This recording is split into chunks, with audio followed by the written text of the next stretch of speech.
আসসালামু আলাইকুম প্রিয় দর্শক, জুলাই বিপ্লবের ঘোষণাপত্র এটা নিয়ে এর মধ্যে যথেষ্ট আলোচনা হয়েছে এবং বৈষম্য বিরোধী ছাত্র আন্দোলন এবং জাতীয় নাগরিক কমিটি এরা আগে একবার বলেছিলেন যে গত বছরের শেষ দিনে তারা এই ঘোষণাপত্রটা নিজেরাই প্রকাশ করবে এবং জনগণকে জানাবে। তখন এটা নিয়ে এক ধরনের রাজনৈতিক অচল অবস্থা তৈরি হয়। বিভিন্ন রাজনৈতিক দলের পক্ষ থেকে কেউ এর সমর্থন করেন, কেউ এর বিরোধিতা করেন। অনেকে প্রশ্ন করেন এ ধরনের ঘোষণাপত্রের প্রয়োজনীয়তা নিয়েও। কেউ কেউ বলেন যে এটাকে বলা হচ্ছিল প্রথমে জুলাই বিপ্লবের ঘোষণাপত্র, অথবা ইংরেজিতে বলা হচ্ছিল প্রোক্লেমেশন অফ রেভলিউশন। তারা বলছেন এখানে রেভলিউশনটা কোথায়, বিপ্লবটাই বা কোথায়, বিপ্লব হয়ে থাকলে বিপ্লবী দলটা কোথায়, বিপ্লবীর মাধ্যমে যদি সরকার পতন হয়ে থাকে তাহলে নতুন সরকার কোনো বিপ্লবী সরকার হলো না, অথবা সেই সরকারের সদস্যরা কি বিপ্লবের পার্ট, তারা কি বিপ্লবে অংশ নিয়েছিল? এই সমস্ত নানা প্রশ্ন কিন্তু এসেছে। আবার বিপরীত দিকে এমন বক্তব্য এসেছে যে এই সরকারের চরিত্রটা আসলে কী হবে সেটাই নির্ধারণ করার জন্য এ ধরনের একটা ঘোষণা জরুরি।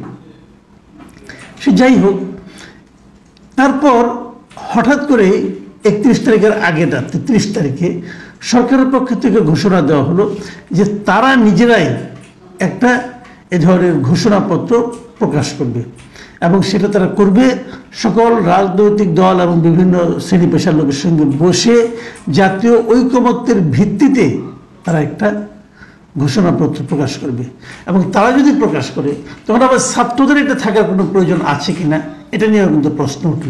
এবং ছাত্ররা যথারীতি তাদের নিজেদের যে ঘোষণা করার কথা ছিল সেটা তারা স্থগিত করলো, বলল যে আমরা 15 দিন সময় দিলাম, 2 সপ্তাহ, মানে জানুয়ারির 15 তারিখ পর্যন্ত। জানুয়ারির 15 তারিখের মধ্যে সেই ঘোষণাপত্রটা প্রকাশ করতে হবে।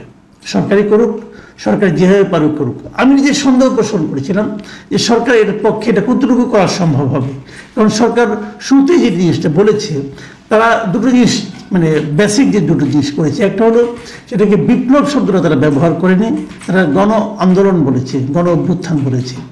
আর দ্বিতীয় যে কাজটা করেছে সেটা হলো তারা বলেছে আমরা একটা জাতীয় ঐকমত্যের ভিত্তিতে করব। আগের বার ছাত্ররা যেটা করার চেষ্টা করছিল সেটা মানে এই বৈষম্য বিরোধী ছাত্র আন্দোলন ও জাতীয় নাগরিক কমিটি, এই দুটো পক্ষই কেবল উদ্যোগ নিয়েছিল, আর কেউ না। তারা আবার রাজনৈতিক দলও নয়।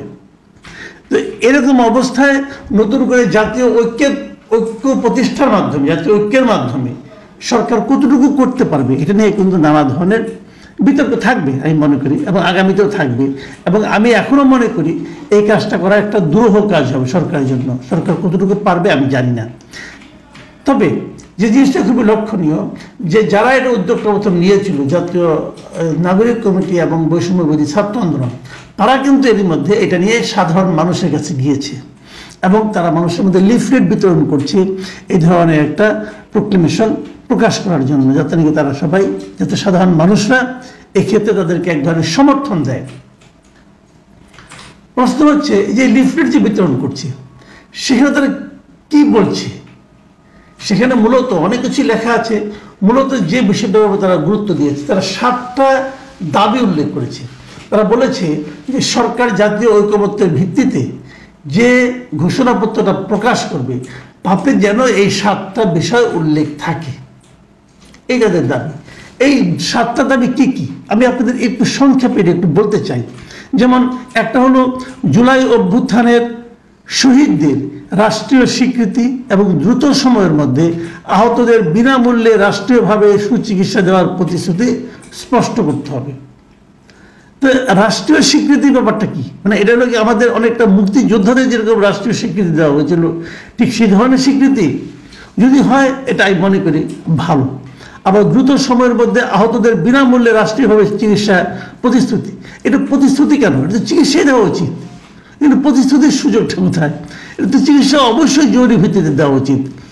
এবং আমি তো এটাও মনে করি এই শহীদদের রাষ্ট্রীয় স্বীকৃতি যখন আপনি দিবেন তখন পাশাপাশি আমাদের মুক্তিযুদ্ধে যারা শহীদ হয়েছিল তাদেরও রাষ্ট্রীয় স্বীকৃতি দেওয়া উচিত। সবাইকে কি দেওয়া হয়েছে? আপনি যদি মুক্তিযুদ্ধের শহীদদের মানে মুক্তিযুদ্ধ করতে গিয়ে যারা শহীদ হয়েছিলেন সেই মুক্তিযুদ্ধের শহীদদের রাষ্ট্রীয় স্বীকৃতি না দেন, তাহলে যেটা আমি এখনো মনে করি ওইটা ছিল আমাদের অনেক